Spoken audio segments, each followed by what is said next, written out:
اهلا اهلا، مساء الخير يا مدام، اتفضلي. معاكي مستر ايمن تدرس. مستر، انا ابني بيلعب كوره وهو وباباه مهووسين بلعب الكوره، وباباه نفسه ان هو يطلع لعيب كوره كبير ويحقق حلمه، وطبعا انا خايفه عليه جدا ان هو يفشل في التعليم او يأثر في تعليمه. مش عارفه اعمل ايه.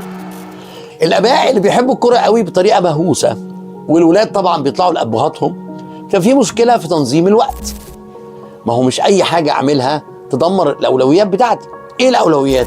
لازم بابا يفهم، ماما تفهم بابا، وبابا يسمع الكلام دوت، انه الكوره هل هتبقى مهنه حياه؟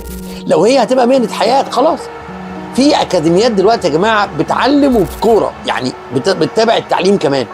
فلو بابا مهووس بالكوره كده والولد بيحب الكوره وفعلا موهوب، يبقى خرجيه من المدرسه بتاعته التعليميه العاديه ودخليه مدرسه كوره، ودول بيبقوا واخدين بالهم من وقته في الكوره وفي التعليم.